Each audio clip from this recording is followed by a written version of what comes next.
بسم اللہ الرحمن الرحیم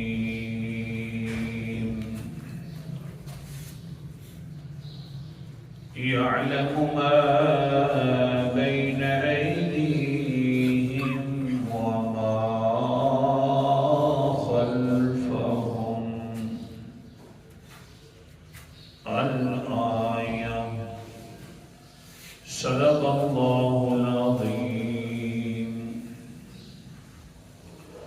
جانتا ہے وہ اللہ تعالیٰ ما بین ایدیہم جو کچھ ان لوگوں کے آگے ہے، وما خلفہم جو کچھ ان کے پیچھے ہے۔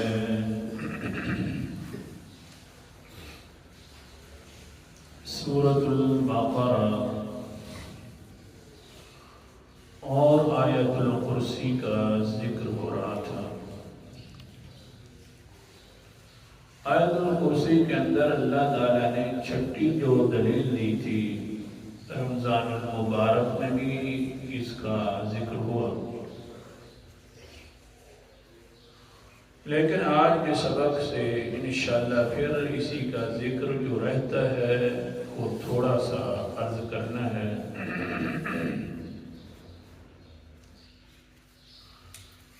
کہ اللہ تعالیٰ فرماتے ہیں اے انسان لا الہ الا اللہ جو پڑھا ہے، اور آیت الکرسی کے شروع میں بھی یہی آتا ہے اللہ لا الہ الا ہو، کہ اللہ ہی ہے، اس کے علاوہ کوئی اور معبود نہیں، عبادت کے لائق نہیں، نظر و نیاز کے لائق نہیں، منت منوتی کے لائق نہیں، حاجت روائی مشکل کشائی دستگیری کے لائق نہیں، سب چیزوں کا یہ مالک ہے تو صرف اللہ ہے۔ اور پھر اللہ تعالیٰ نے اس مسئلے کو سمجھانے کے لیے اپنی دلیل جو پیش کی ہے وہ اپنا علم پیش کیا ہے،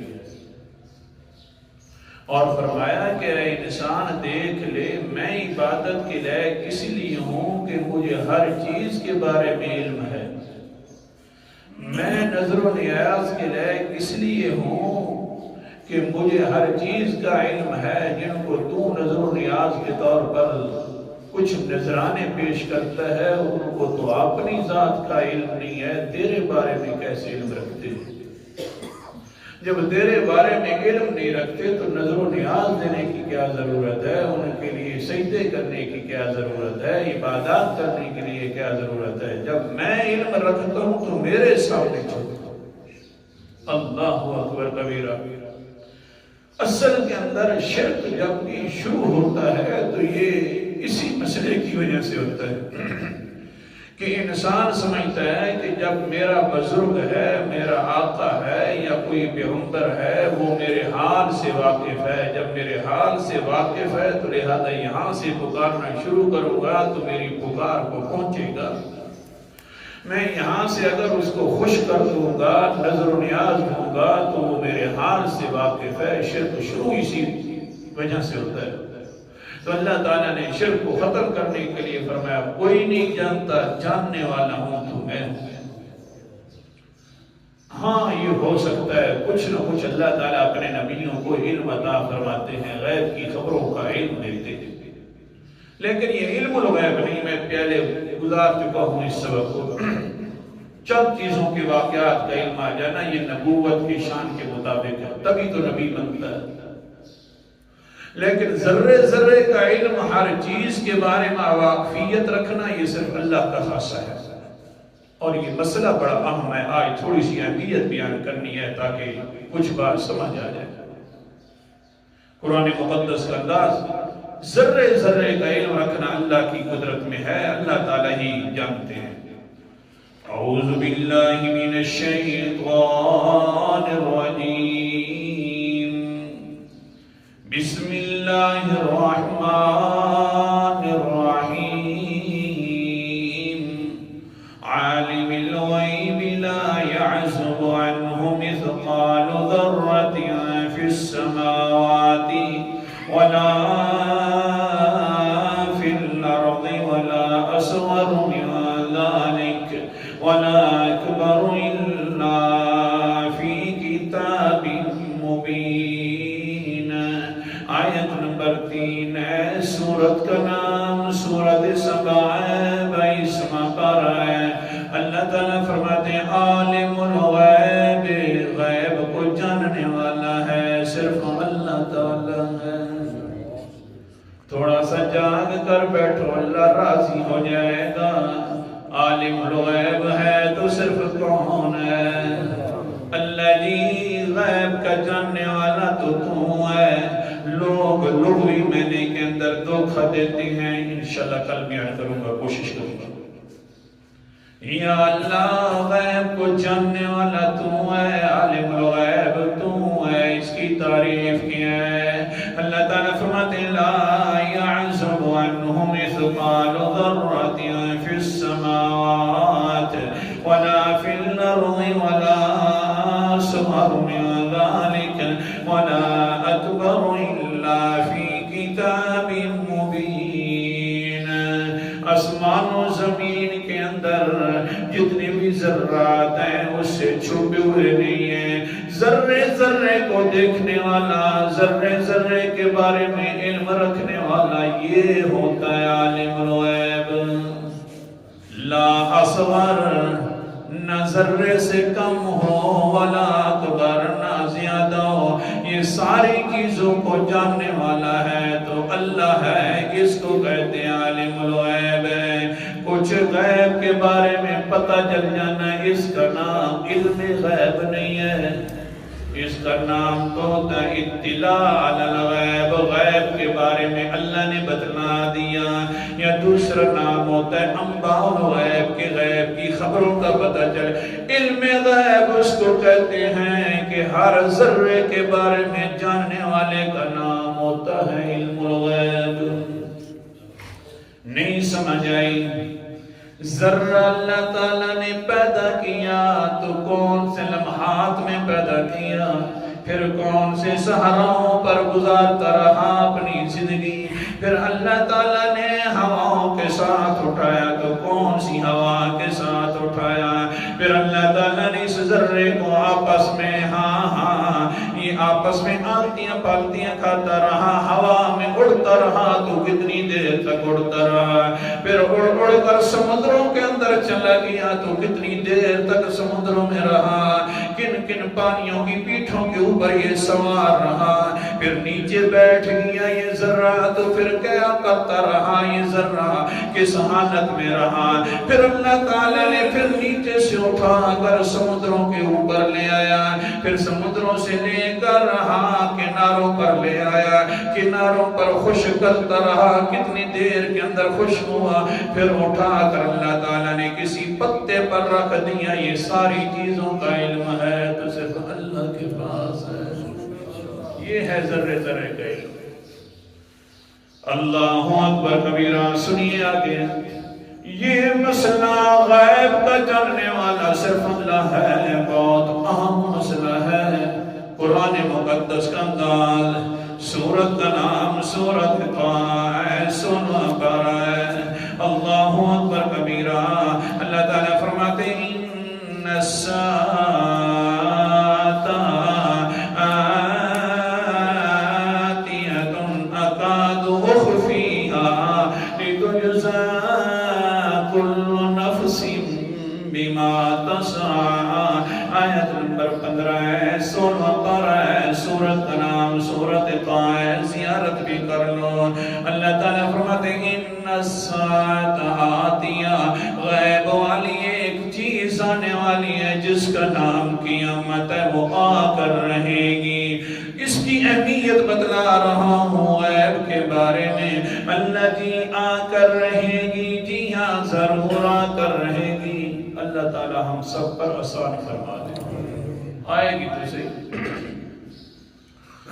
آ کر رہے گی. کب آئے گی؟ اللہ جی اللہ فرماتے ہیں یہ غیب کا معاملہ ہے، یہ علم الغیب والا مسئلہ ہے. اور یہ مسئلہ تو اکاد اخفیہ، میں چاہتا ہوں کہ اس کو چھپا کر رکھوں. اللہ کی چاہت بھی یہی ہے کہ میں اس غیب والے مسئلے کو چھپا کر رکھوں۔ اللہ جی کس سے چھپا کر رکھے گا؟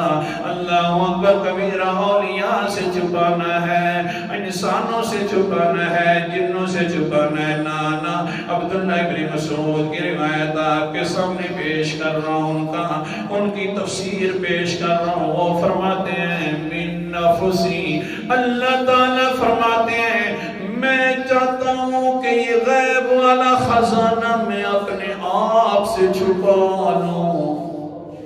مہربانی کرنا، اپنی بات نہیں کر رہا۔ اقاد اخفیہا، یہ ایسا خزانہ ہے میں تو چاہتا تھا کہ میں اپنی ذات سے چھپا لوں۔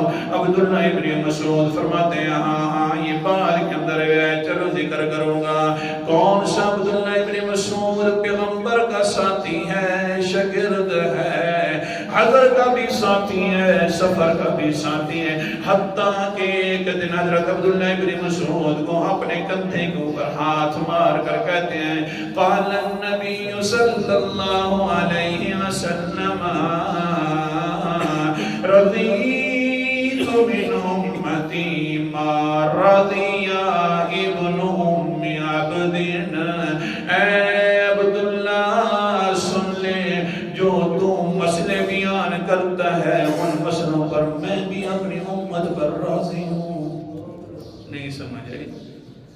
جیسے تو مسئلے بیان کرتا ہے قرآن و حدیث کو سمجھ کر مسئلے بیان کرتا ہے، جو تیرا فہم ہے ہاں بڑا اونچا فہم ہے، جو تیرے مسائل ہیں بڑے اونچے مسائل ہیں، جو تو امت کو مسائل بیان کرے گا بعد کے اندر بھی میں ان مسائل پر راضی ہوں۔ جب عبداللہ ابن مسعود نے یہ تفسیر فرمائی ہے تو اللہ کا رسول اس پر راضی ہے۔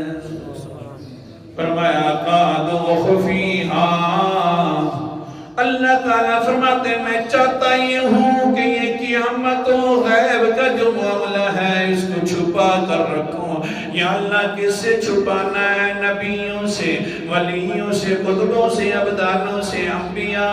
نانا اللہ فرماتے ہیں من نفسی، حضرت عبداللہ ابن مسعود فرماتے ہیں اللہ چاہتا یہ ہے کہ یہ غیب کا معاملہ میں اپنے پر بھی چھپا دوں، لیکن کیونکہ اللہ تعالیٰ تو غیب کا معاملہ کوئی چھپ نہیں سکتا۔ پھر آگے فرماتے ہیں کیف یعلمھا مخلوقون، جب اللہ تعالیٰ اپنے سے چھپانا چاہتے ہیں تو پھر مخلوق اس بارے میں کیسے جان سکتی ہے؟